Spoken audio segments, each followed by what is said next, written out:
And blast off.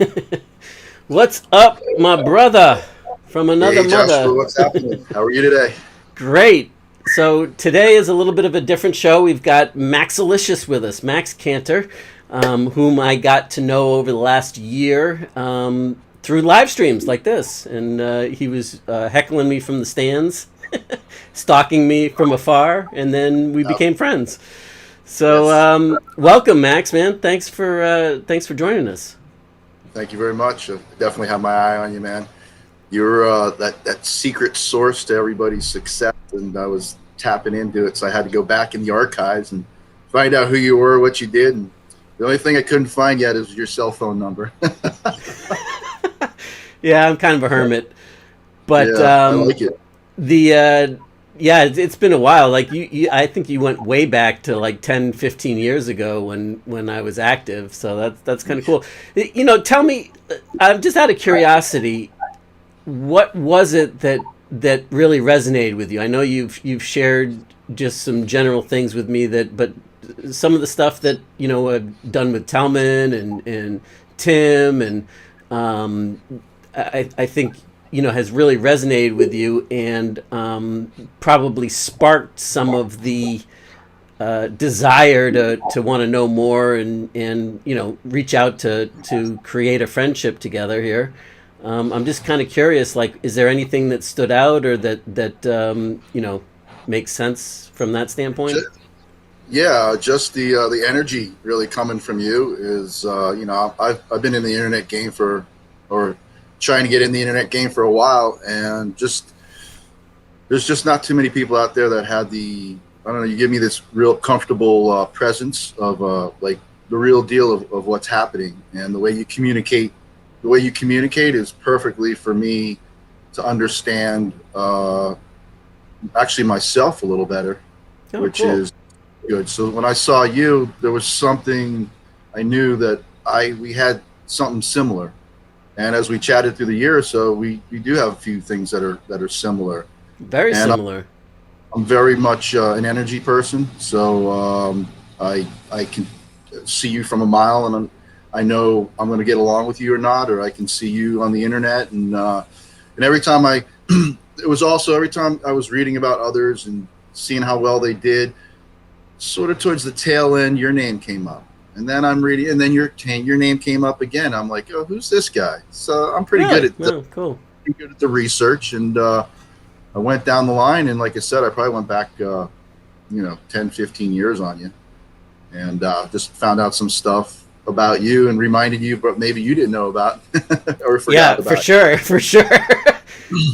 Yeah. And I think nowadays it's really difficult to know what you're getting on the internet and who you're dealing with, and what the truth is, because like you and I could go online right now and I could say, hey, I'm blinging out, I got my new McLaren, and yeah, but I rented it for $1,200 for the day.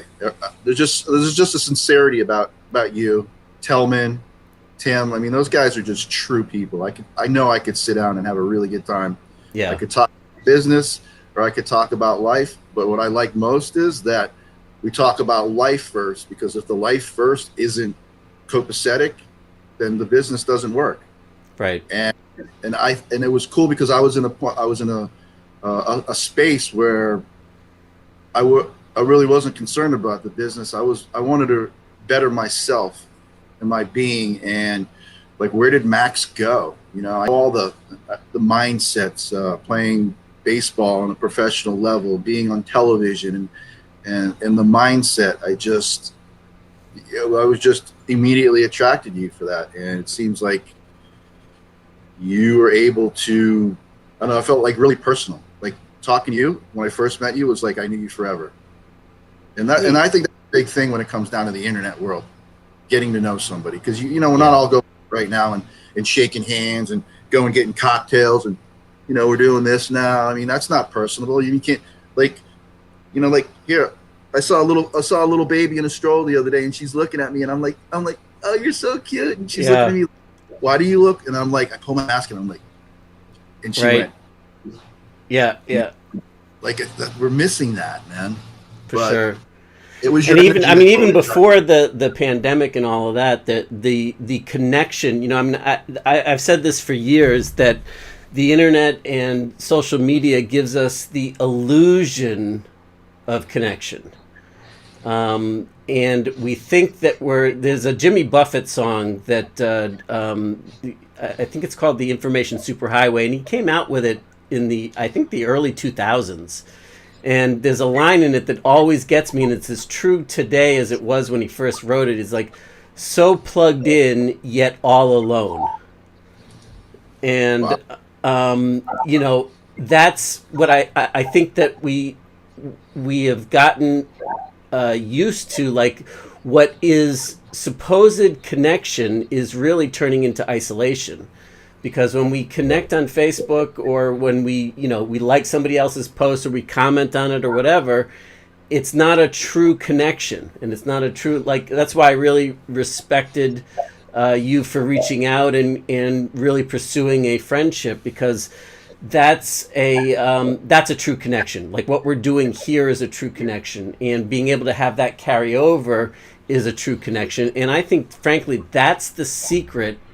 Everybody wants to eliminate the work, quote unquote work, in the internet, because everything's supposed to be automated. It's supposed to be, push button ready, and, sit back, press the button, make millions of dollars. And that certainly is possible, but not out of the starting gates. And the other thing that I've really come to embrace, I didn't always, but I've come to embrace now, is that in the beginning, it is all about the work. It's all about getting in the trenches, getting dirty, getting yourself dinged up, and the mud, the blood, the flood, and figuring it out with the people that you choose to serve, and getting down to it in a way that is going to give them, that you really truly not just are manipulating the situation, but you are truly empathetic. You're truly able to connect, and you know what they're facing. They know that you know what they're facing, and that they can, that we can start there. And Yes. so any business has to start there. And then out of that, you can systemize. Out of that, you can automate. Out of that, you can scale. And a whole lot faster and easier. It's the slow, fast way to do it. So anyway, didn't mean to really get off on that rant. There was something that you've been saying, like, overall, in the last 4 or 5 sessions that I've been doing, that have been really resonating with you on these workshop stacks. And I was wondering what that was. Because and if any, like, you asked a really great question when we were talking about the confidence breakthrough several episodes back, and overcoming the barrier of inertia was where it was. And so I know you've got all sorts of insights and things that have happened in your life, and I'm just wondering, like, how I could do a better job of clarifying, how I can do a better job of serving you and, of course, everybody else, and also know what I'm doing right, so that I can continue to improve on that, and don't forget to repeat that. Yeah. And I think accountability, most for our actions, is a huge thing. What you're doing right now, I think it's amazing. I'm following your program. Like you say, it's not going to happen overnight. There's a lot of work, a lot of distractions from the work that you want to do. I mean, if you don't put your head down and you're on Facebook or checking out your Instagram feed, you could be, 3 hours later, you're gone. Right. And I just know personally that, like family and work and myself and, like, all that is just this huge recipe for success. But if you can't grasp it, it's going to be a huge recipe for failure. So that, for me, is like, how do you focus in on yourself and not allow the distractions to distract you? Because I have a habit of the distractions happen, and then, well, I haven't got that done yet. And then a year later, it's still not done yet. And then I had something else I wanted to do, and there was another distraction. And then I'm here where I don't want to be because I guess I failed to plan and planned to fail in a way, you know?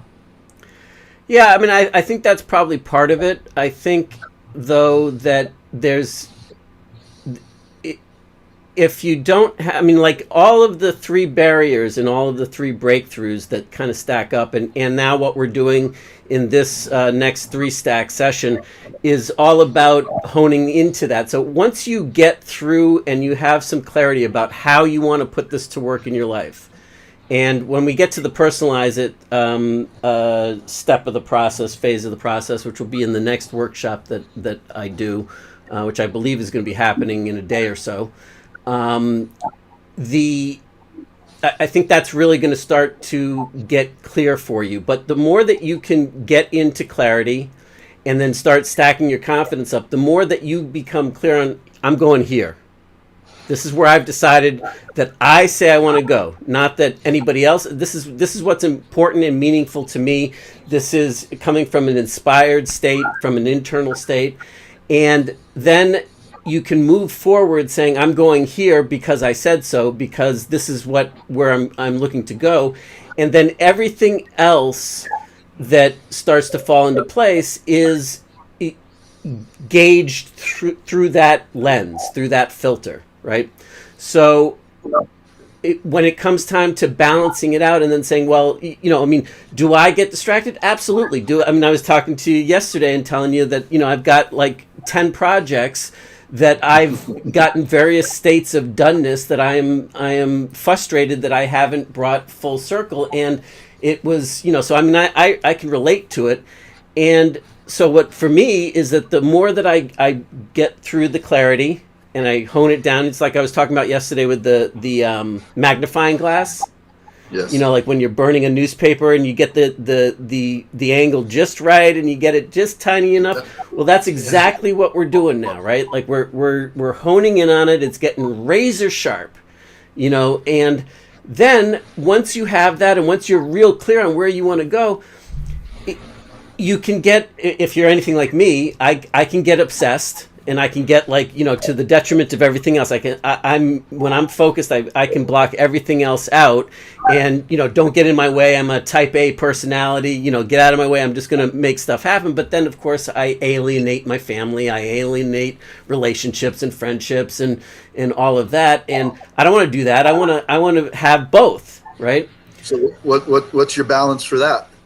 Well, it's being focused on both. That's why I created the 360-degree solution in terms of that metaphor, right? So it's not just about going all out on business. It's not just all about going like all out. Then, I got to recover and I've got to, take a year off and go back and pay my family back with interest. It's about doing it in a balanced way, and it's about once I'm clear on where it is that I'm going, and I'm not just going helter-skelter and, like 3 months this direction, then 6 months in this direction. Oh, now I got to reinvent myself and go back for the next, and this is what's on the next horizon. When I'm real clear about what I'm building and what my vision is and where it is that I say I'm going, and when I'm living from vision versus living from the conditions, living from my Fred stories and letting Fred run the show,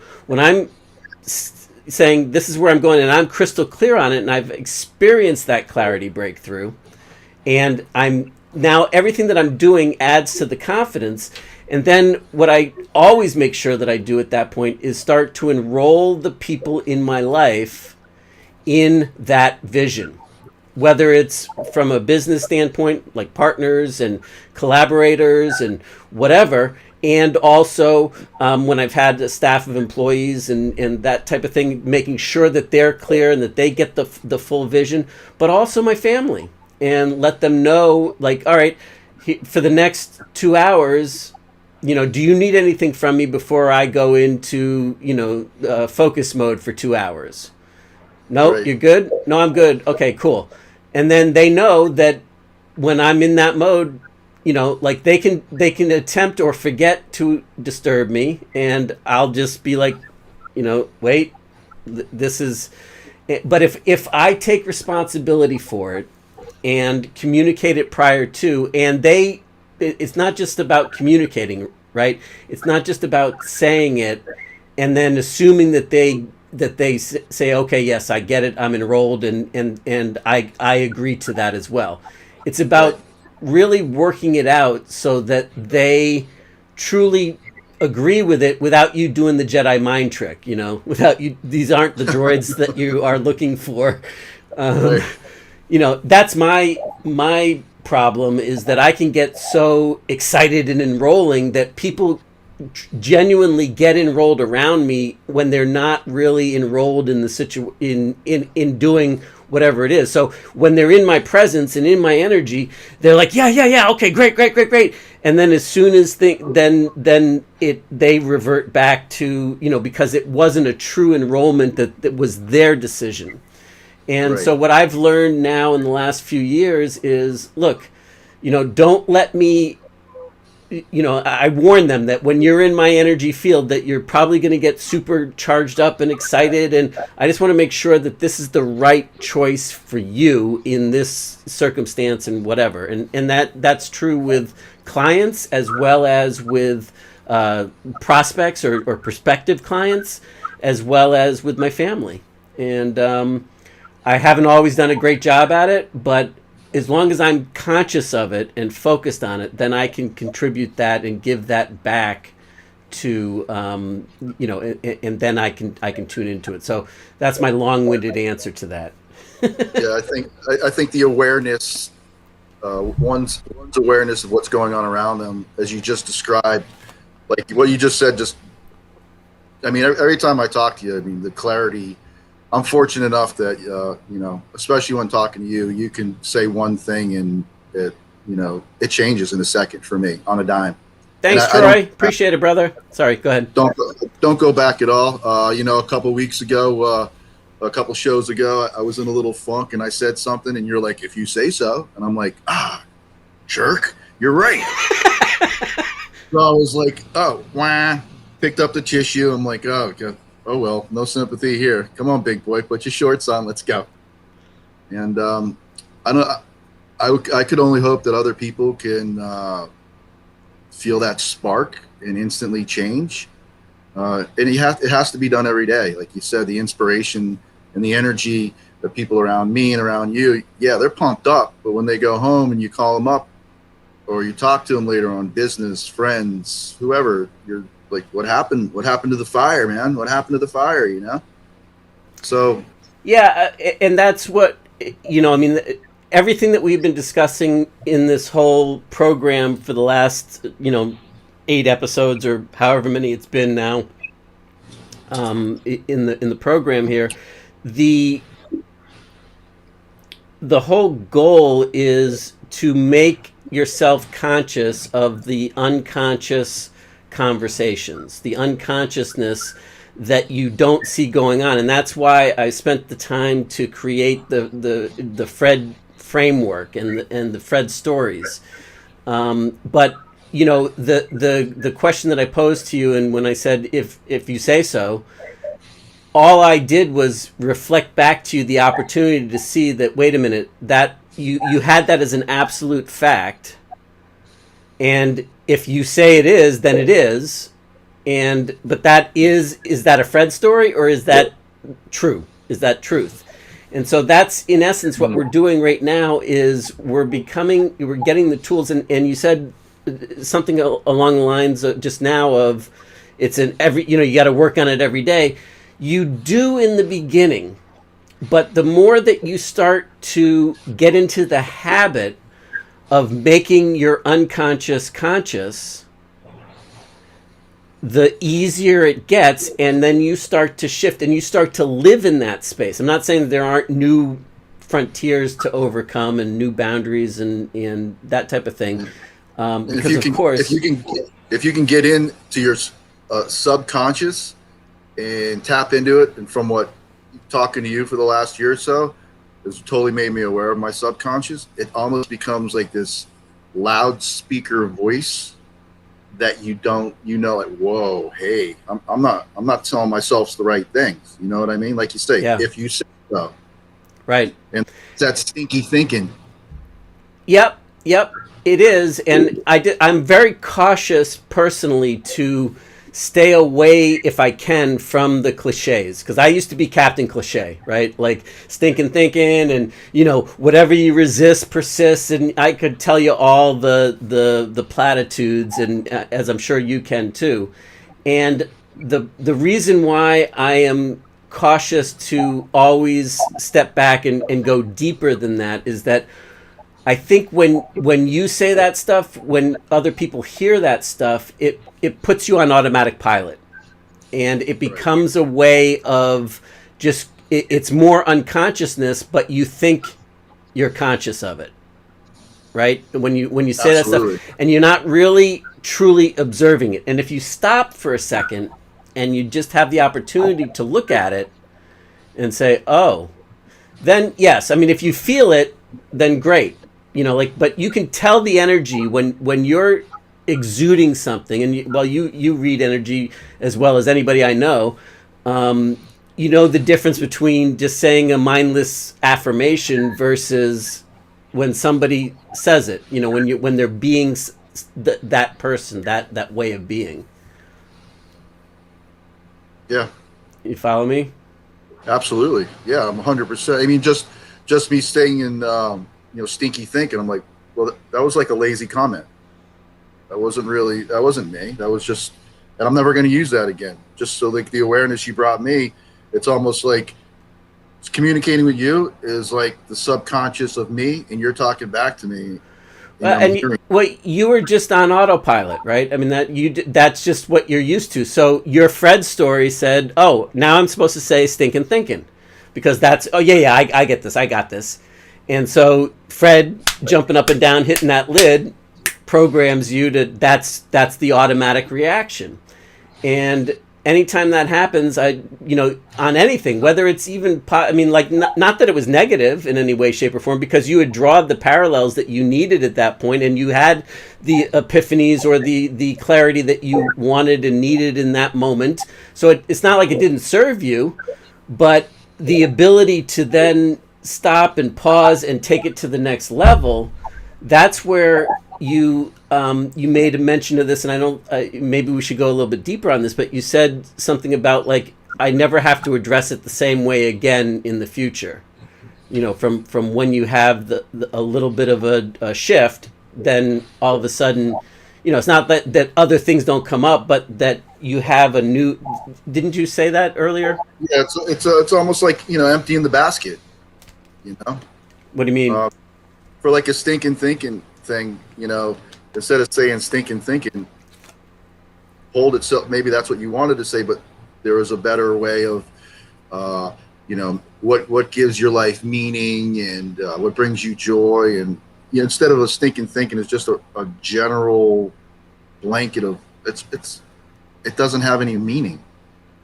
Well, it doesn't anymore. When you first heard it, it probably had a profound impact on you the first time.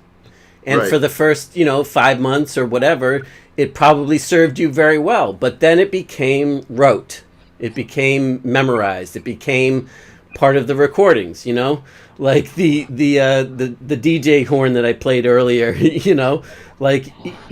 along comes Fred and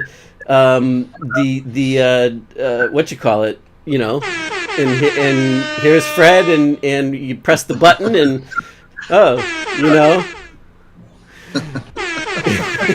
Like that noise just tickles me on the inside, man. But it's just that automatic where we're no longer thinking about it. And I'm not saying, look, I'm sure you've experienced this for yourself many a time, where and I think you kind of alluded to it earlier, where you said that you can hear your subconscious or your mental conversations, and what you'll start to, the reason why I'm bringing this up is that I can hear your mental conversations.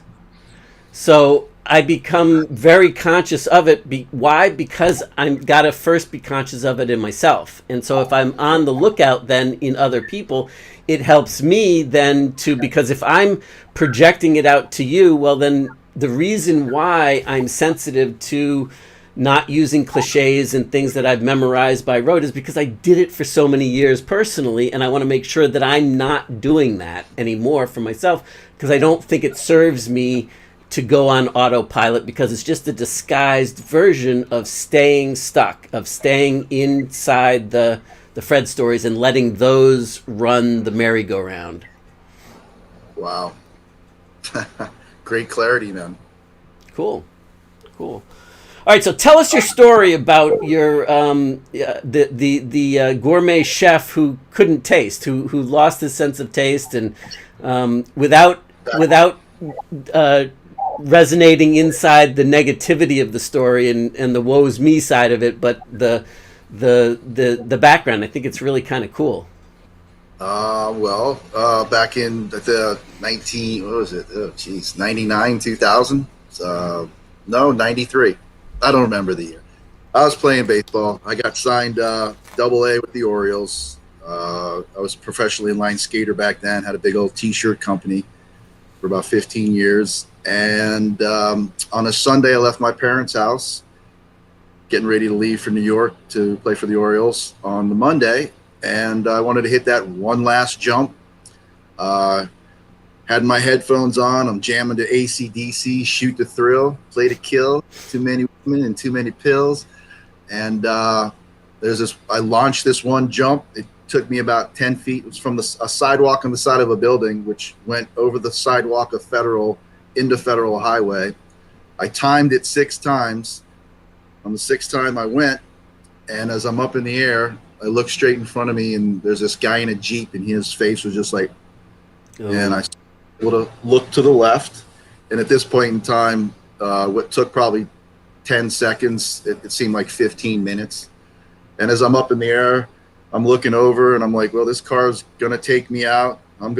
Car's going this way, and I'm going to have to jump over the hood, or he's going to take me out. So as I landed on the ground, just like an antelope or a gazelle, I jumped up as fast as I could, and there the hood of the car hit me in the shins, blocked my face, up and over the car, ended up laying in the middle of the road. Blood was drying all over my face, and I broke every bone in my face but my lower jaw, tracheotomy. I got 39 screws. They cut me from ear to ear, and I didn't get my taste buds back it was just about a little over a year.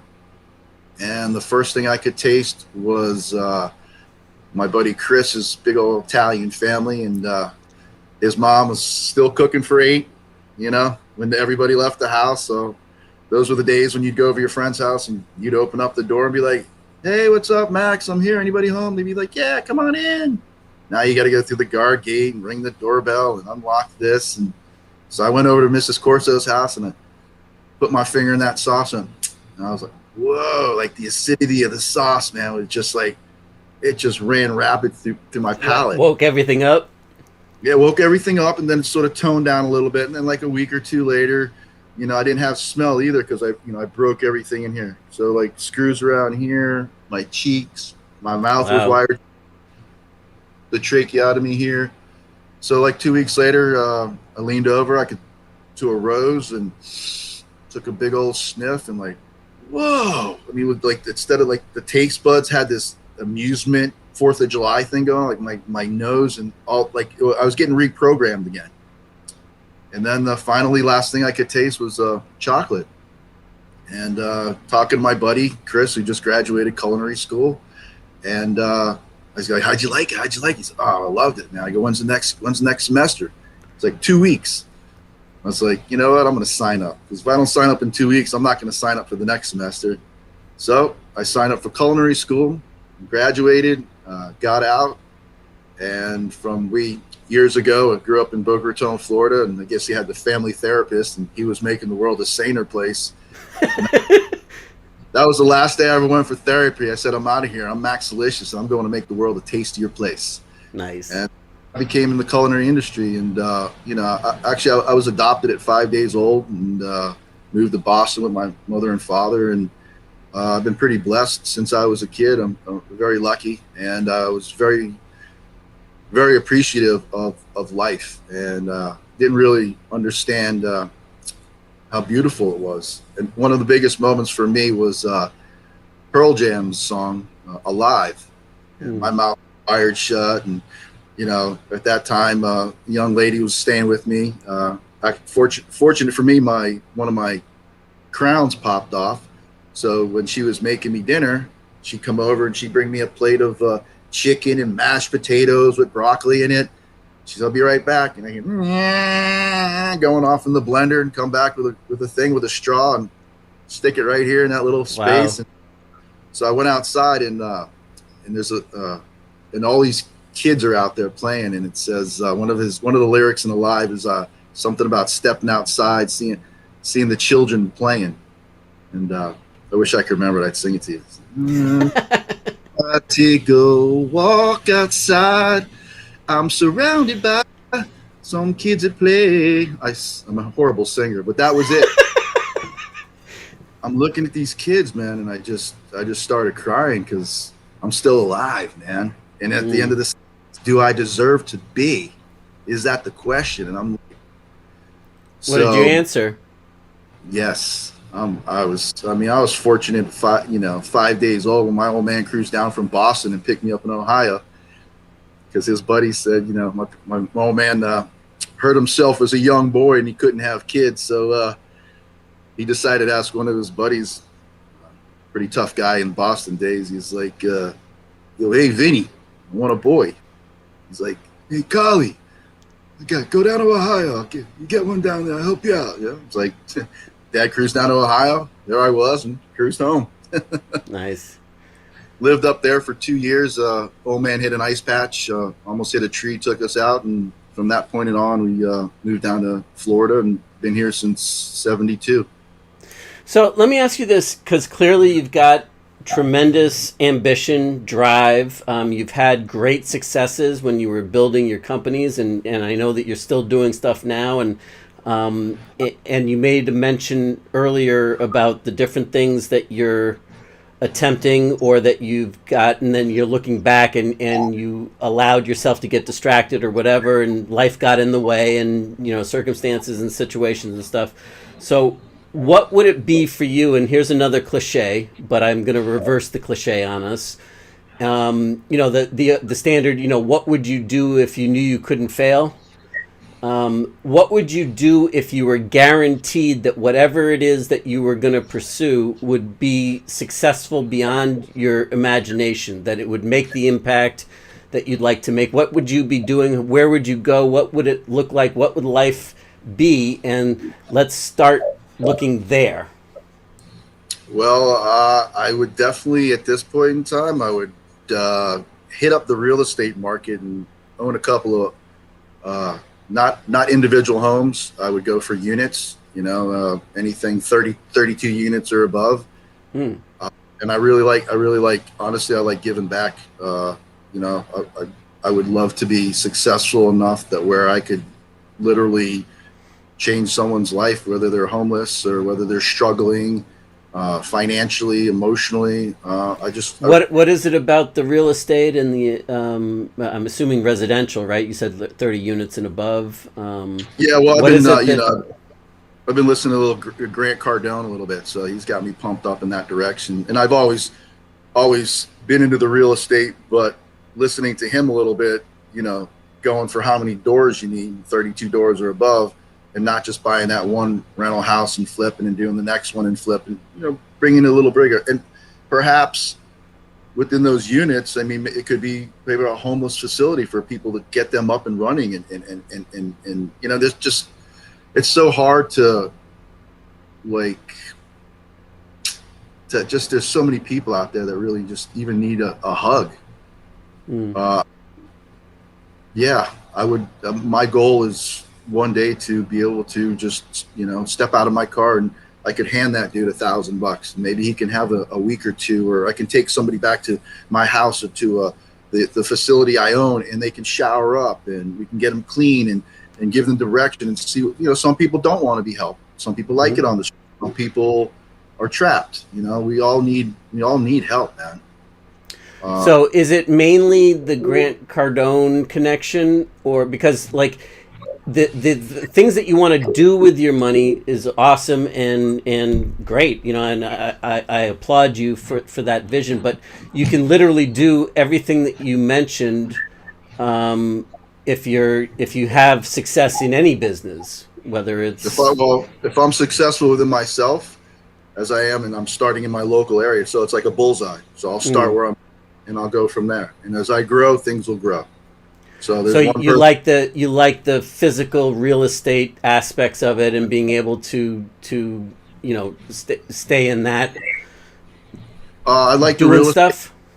Yeah, I like that. I like there's other business ventures out there right now. I got a gentleman that's approached me to help brand his business. Does copper ductwork, which if you look online, nobody has copper ductwork. Like it doesn't come up. And nowadays with the virus and cleaning up, all the rooms and the bacteria and the viruses and all that, that's another option.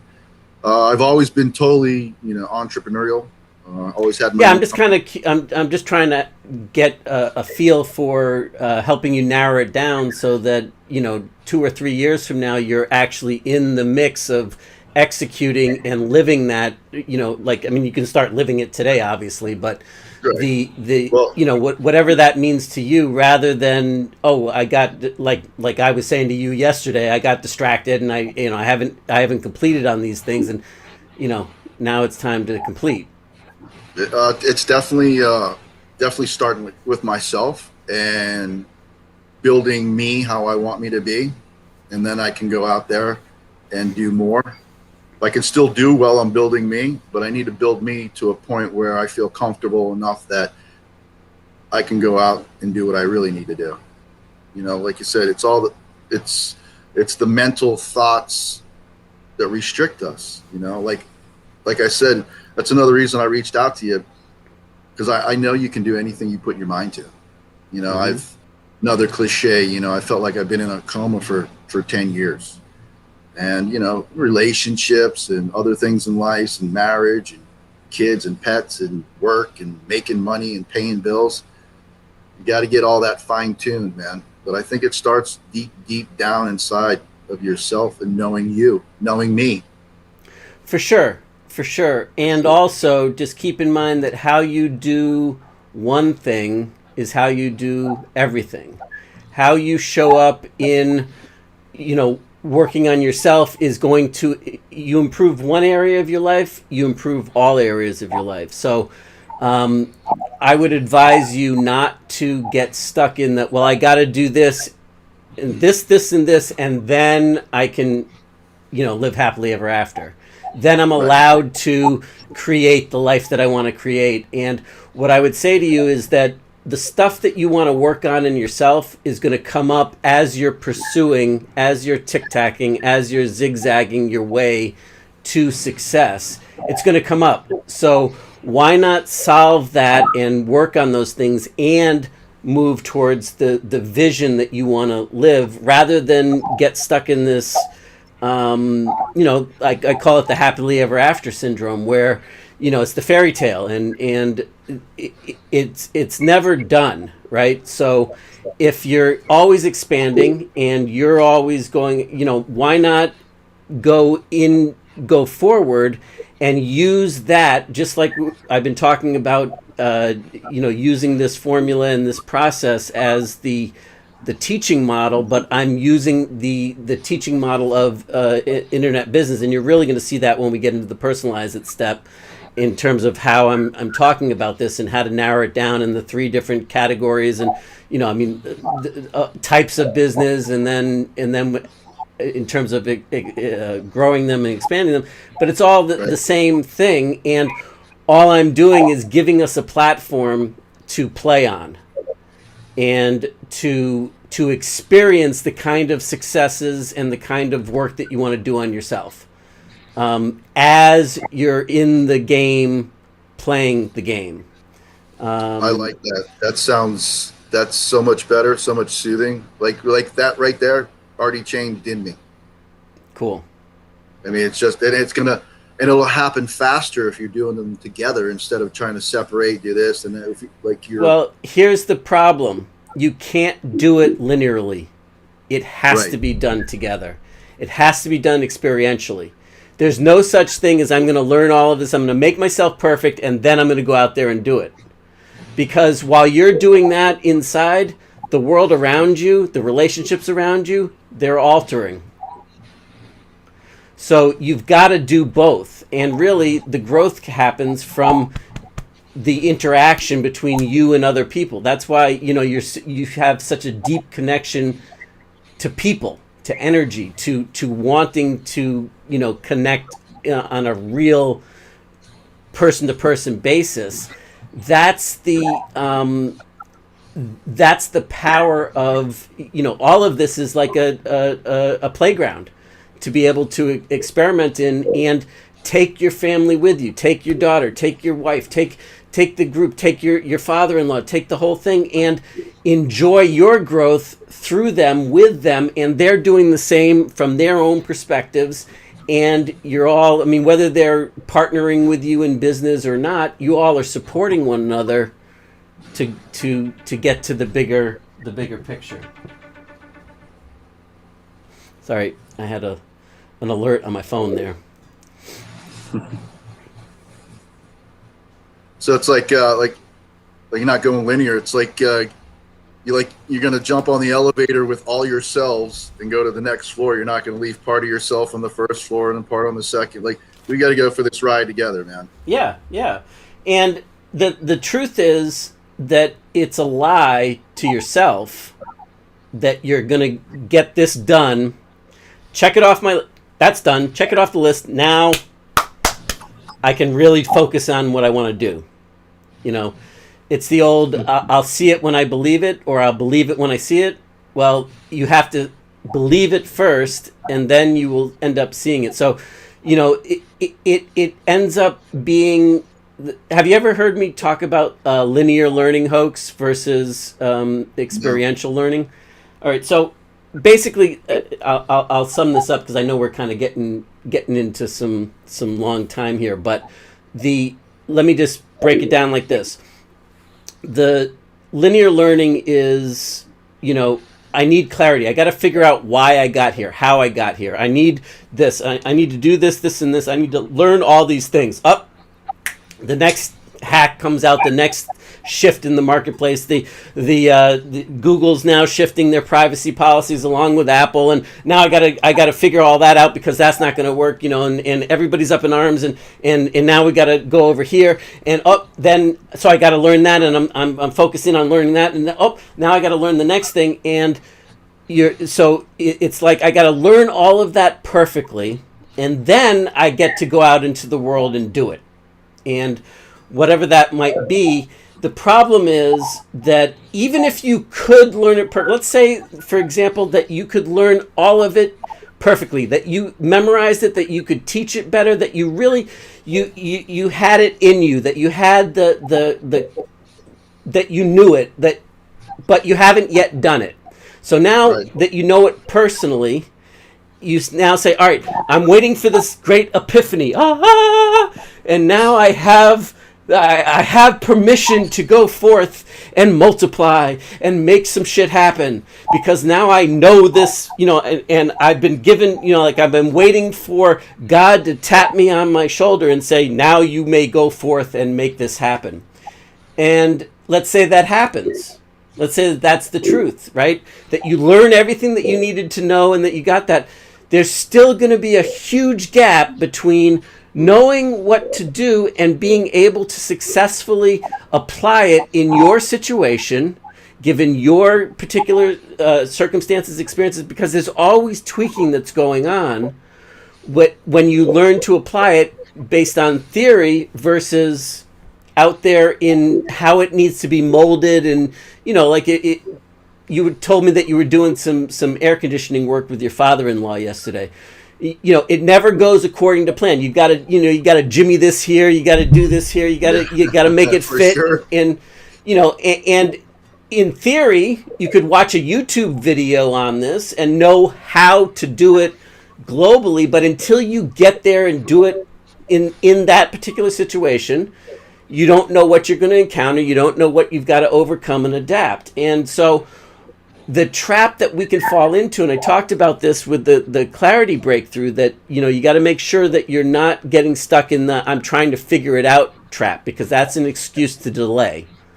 Right. And well, I got to work on myself. I got to figure it out myself first. Well, the point is that if you will learn and do, if you will embrace the brilliance of the and it's not an either or, it's not a linear process. It's learn and do. It's experientially trying, because the learning process is involved in the doing process. Because you can't truly master something unless you're able to perform it. You can practice it, you can put it forth. And I kind of got this philosophy from when I went to trade school. And in a previous life, I went to ECAT. I don't know if I've ever told you this. I went to East Coast Aerotech up in Lexington, in your neck of the woods, just north of on 2A there, of Boston, coming up from the south there. And I became a federally licensed aircraft mechanic. I have an airframe and power plant mechanics licenses. And wow. I did that immediately after school because, and here's another connection, we have all of these parallels, you and me, Max. My uncle was a self-made millionaire in real estate, and I wanted to learn how to do what he did, and I worked for him for several summers when I was in high school, and he really helped me, mentored me, turned my life around, go from a New York City street punk kid to, being focused in on taking life seriously. And traded your Switchblade for a Mont Blanc pen, huh? Not that much for a screwdriver, maybe. Okay. What he said to me back then was he started sending me letters when I was in junior high and high school, and he would address it to Captain Joshua David Shafran, Captain JDS. Nice. And it was the theme of, you're the captain of your life. You're in charge of where your life gets to go. And nobody ever told me that before. Like, if you want to do this, you can do this. So you can, and nobody had ever shared that I could do it. I just had to learn how. And so when it came time to graduate high school, I decided that I wanted to follow in my uncle's footsteps. And he said, I said, how can I learn how to, because growing up in New York City, I never worked on a car. I didn't know, I wasn't a gearhead. I didn't have any mechanical. I mean, I had some inclinations to be able to work on stuff, and I would, love tearing stuff apart, but I didn't, it wasn't like working on a car in your driveway or with your pops or whatever. So I asked him, and I said, because when he got started, he did all the work himself, everything from the construction, the building, the rehabbing, the sheet rock, the sheet metal work, the ducts, the plumbing, the electrical work, all of that, and he knew how to do all of it.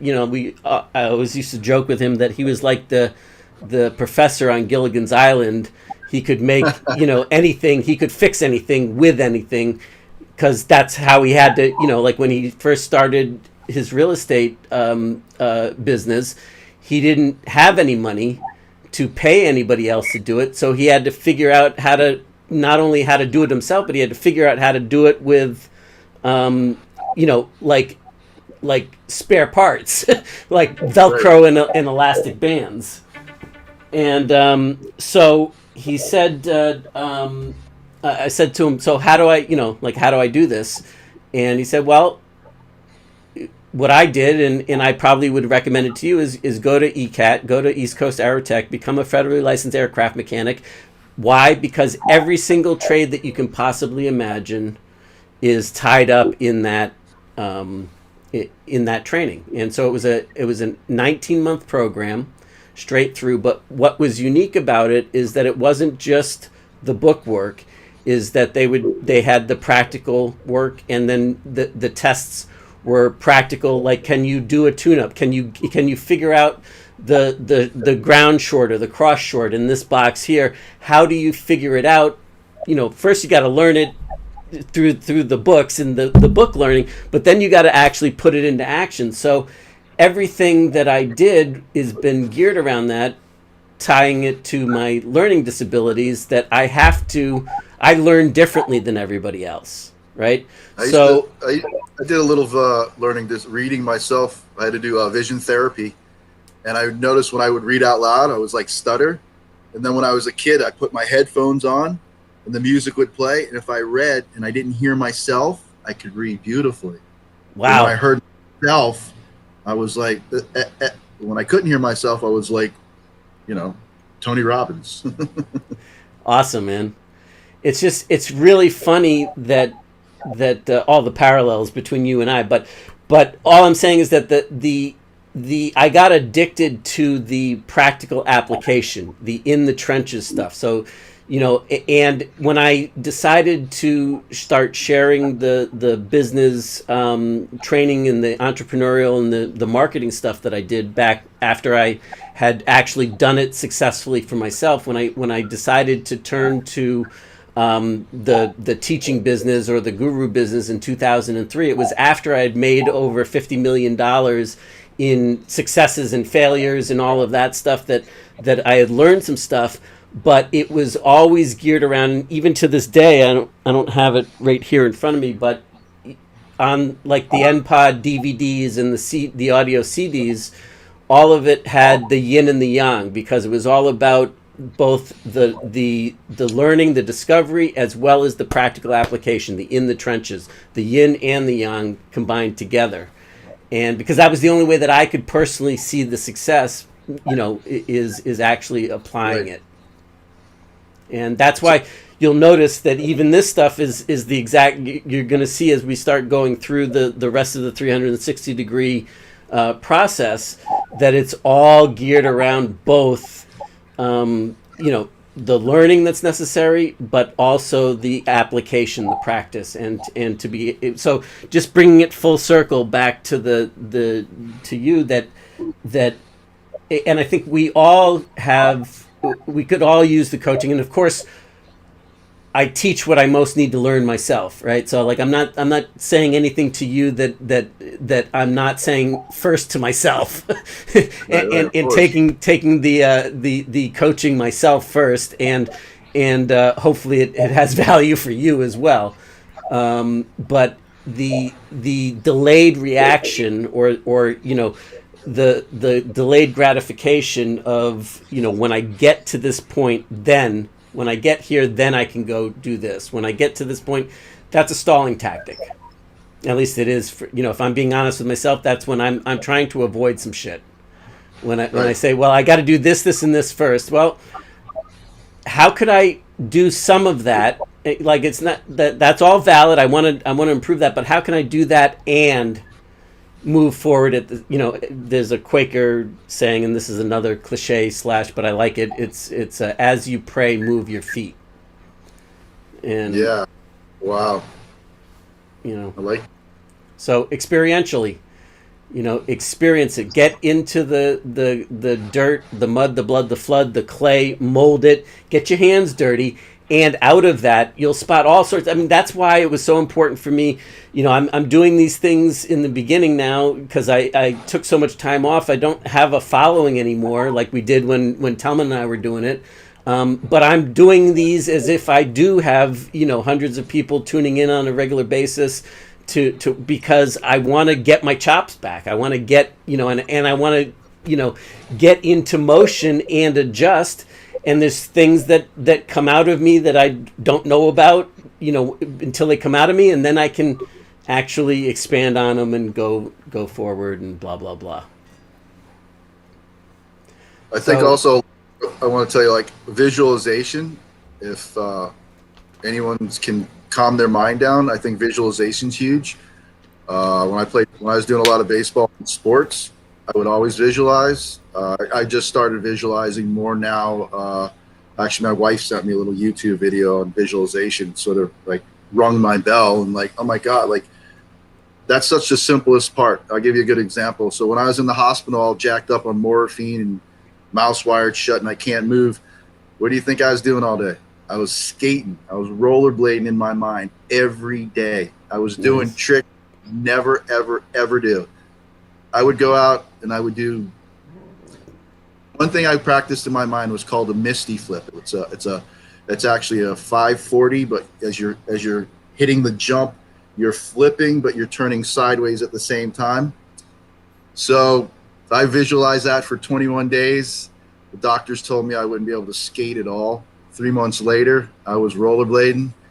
5 months later, I was doing the misty flip, and I landed it the first time, all from practice, from visualization.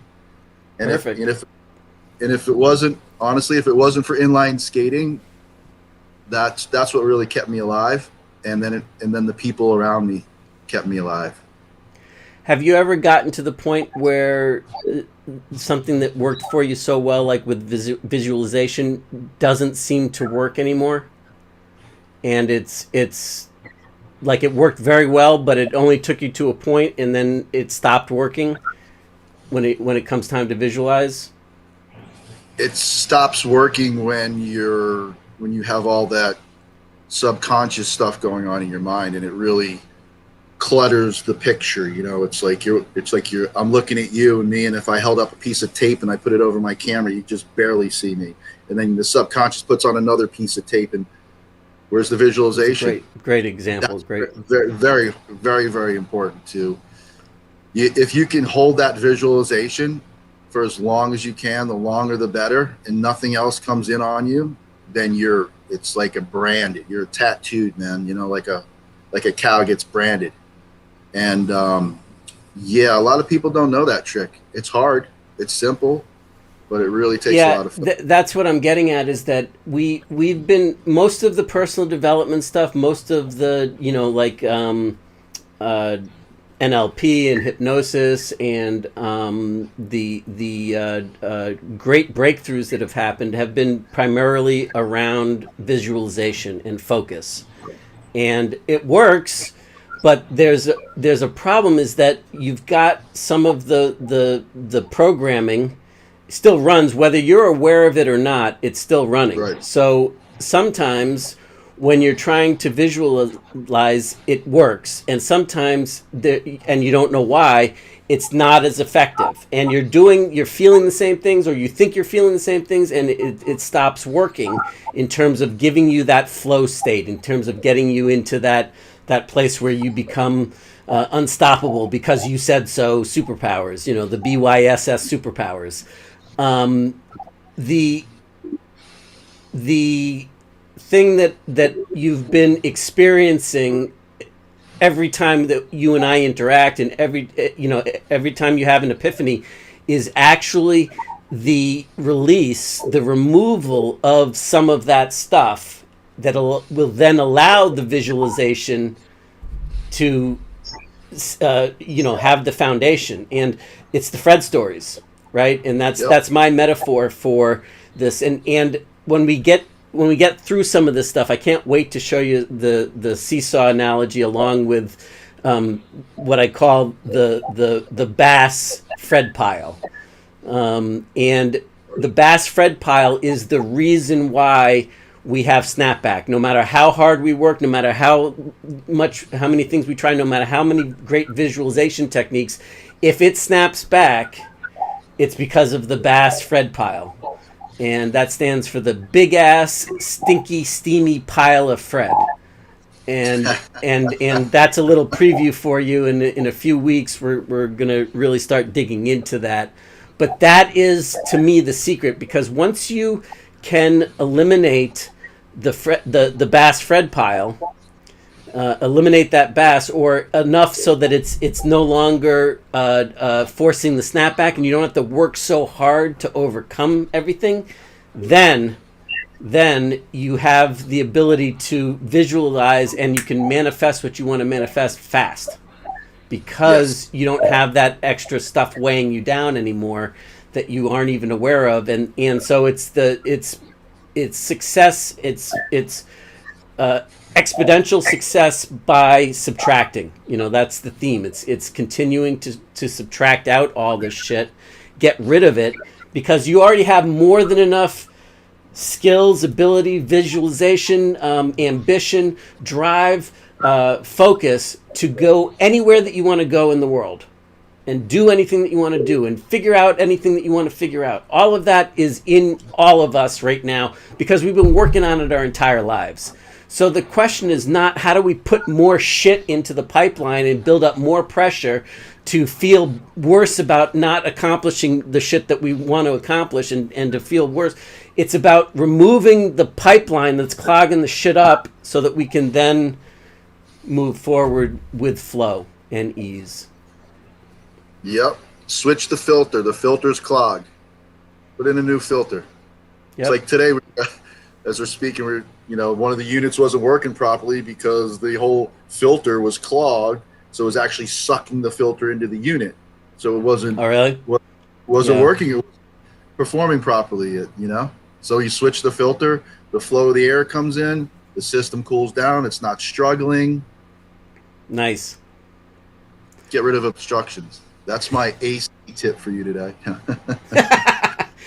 but I definitely, I would say that my father-in-law is definitely a man of solution, an island man from Trinidad with very little education, but a genius in his own world of what he does. He's just amazing. I mean, adapt and overcome. And I mean, we go into circuit. We're not just coming in and doing AC work. We're and building coolers, and we're coming in and customizing everything. And like you said, we're just going to run the wire here. Well, oh my God. Well, now we got this in the way and that in the way. We got to go around here, go around there, but you still got to keep your eye on the prize or where you want to be. I'm going here.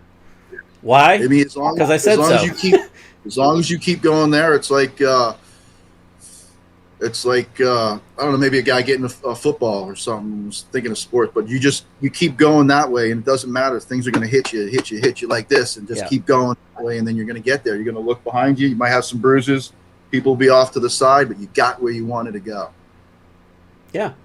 And that's that's what I call living from vision versus living from the circumstances or the situation. And the situation and the circumstances, the conditions of your life are always going to be controlled by Fred, right? And if you're living from your Fred stories, or you're living from where it is that you say you want to go, and it's not that you never slip up and you never fall back, but you have the tools to be able to get yourself back on course before you get too far off. And that so it's not a straight line, but it's a zigzag. But you know where it is that you want to get to, and you say, well, how do I get there? How are you going to get there? How are you going to do that? I have no fucking idea. But this is where we're going, because I said so. And now we know what the focus is, and then we just tic-tac our way. And as long as we don't lose that, and that's something that I don't know if I was born with this or whether I've developed it over time, but I never, even when I get distracted, I'm very clear on where it is that I say I want to go now. Come to think of it, I developed this as a skill. I wasn't born with that ability.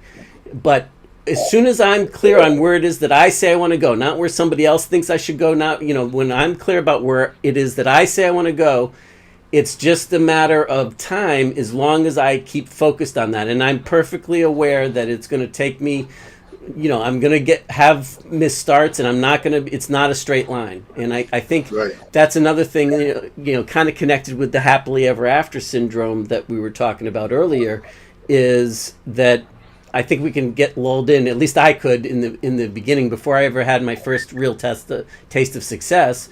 I got lulled into believing that success could be a straight line.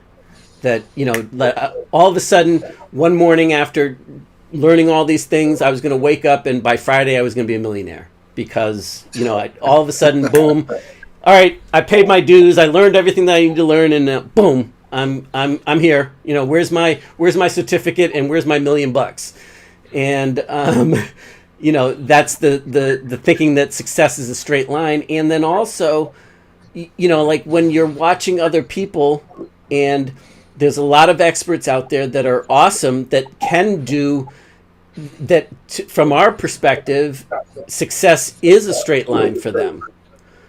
But that's because they've traveled that road so many times before, Right. that it is a straight line. Now they don't have to do this as much, but in reality they're always doing some variation. It's just like the it's not this, it's this, and it's pretty much a straight line because they've traveled the road, because they've built up that mastery of the skill. And what we need to be upfront with ourselves is that it's all about, there's a gap between, trying something for the first time and being able to successfully do what a expert or a master can do and apply. And then who knows whether that person can, even if they're incredible and they're legit and they're doing everything in their power to serve you, who knows whether they are capable of helping you adapt it to your specific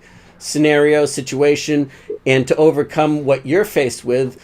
Because now they're thinking from their standpoint. Like when you're get into the success rotation and the spiral, you forget, at least I did, and I see this very common with a lot of my friends and a lot of people that you forget how difficult it was to get to that level. And now what we take for granted, that we just do, that we just exude, that's no big whoop, we forgot that it's Mount Everest to somebody that's never taken that journey before. And that's why when they hike out Mount Everest, they don't go straight to the top. They go this way, they go that way, they go this way. And when you were saying this, it reminded me of a snake in the desert. And how it just keeps moving. Oh yeah, to keep the yeah. Cool. Well, I think we've covered a lot. Unless there's anything else that you want to drill down on, I'm really excited to wrap. Unless you have some more stuff for me. Oh, I'm feeling pretty good right now. This is a good day right here, man. Right on. Your lights, it's funny, your lights are reflecting off of your new energy level. You're actually glowing and shifting. I don't know whether your camera is adjusting in light or something, but it was interesting how it's responding to you personally based upon what at the same, it didn't start happening, at least I didn't start noticing it until you had made mention that you're feeling really good and empowered and excited. Yeah. Okay. Wait, is it this side? No, this side looks like it. Yeah. This little or